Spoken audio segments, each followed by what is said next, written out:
오늘 말씀은 시편 34편 18절 말씀입니다. 여호와는 마음이 상한 자를 가까이 하시고 충심으로 통회하는 자를 구원하시는도다. 그 바로 전절에 17절에 의인이 부르짖음에 여호와께서 들으시고 그들의 모든 환난에서 건지셨도다. 여기 부르짖음이라는 것이 뭘까요? 그것이 바로 통회예요. 그리고 18절에 마음이 상한 자, 상한 마음으로, 아픈 마음으로 회개하는 거죠. 하나님께서 그 부르짖음을 들으시고 구원하신다는 거예요. 세태가 아주 어렵습니다. 하나님의 자녀들이 어떻게 우리 마음을 굳게 가져야 할 것인가? 가장 중요한 것, 하나님의 궁극적인 뜻은 구원하심이라는 거예요. 구원. 우리가 하나님의 두 가지 서로 상반되는 듯한 두 가지 속성을 알아요. 하나는 공의이고 하나는 사랑입니다. 공의이시기 때문에 하나님의 공의에서 그 결과가 심판이죠. 그리고 하나님이 사랑이시기 때문에 그 결과가 뭐예요? 바로 구원이에요. 심판이 결과가 아니라 궁극적인 뜻은 구원이시다는 거예요. 하나님은 반드시 건져주신다는 거예요. 근데 그 전제가 뭐예요? 그 전제는 부르짖음이라는 거예요. 우리가 상한 마음으로 통회해야 한다는 거죠. 분명히 하나님은 전능하시고 또 능치 못하실 일이 없으십니다.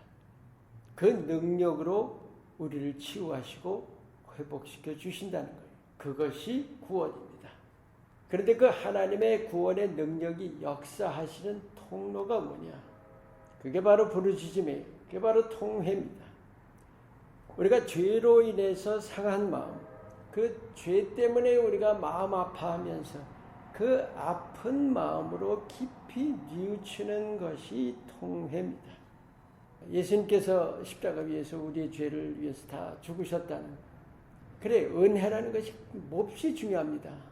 그 은혜라는 것 때문에 오히려 우리가 죄에 대해서 둔감하기가 훨씬 쉬워요. 죄는 사라지지 않고 그대로 있어요. 주님께서 우리에게 죄를 씻는 샘을 열어주셨다고 그랬죠. 스가랴서 13장 1절 말씀이죠. 우리는 끊임없이 그 샘에 나가서 죄를, 우리의 더러워진 것을 씻어야만 해요. 회개라는 것은 그칠 수가 없어요. 우리는 누구나 죄인이고 중요한 것은 하나님 앞에 우리가 그 죄를 고백하고 용서함을 받아야 된다는 거예요. 하나님의 목적은 죄를 심판하심이 아니에요. 죄에서 구원하시는 거예요. 요한복음 3장, 여러분이 잘 아시는 그 3장 16절 말씀이죠. 그 바로 다음에 17절 말씀에 하나님이 그 아들을 세상에 보내신 것은 세상을 심판하시려 함이 아니요 그로 말미암아 세상이 구원을 받게 하려 하심이라. 하나님의 뜻은 구원입니다. 우리가 세상이 요동치고 있는 이때에 이 세상 바라보면서 불안해하고 두려워하고 초조해하고 그럴 때가 아닙니다. 우리는 분명히 믿습니다. 하나님이 건져주신다는 것을 믿어요. 그 하나님이 건져주신다는 것을 신뢰하는 것, 믿고 신뢰하는 것. 현 세태라는 것은 우리가 눈에 보이는 것은 그래요. 절망적인 것 같고 어떤 사람들은 꼭 종말이 가까웠다는 얘기까지도 하는데 우리가 이 세상이라는 현 세태를 볼 것이 아니라 현 세태 너머를 봐야 합니다.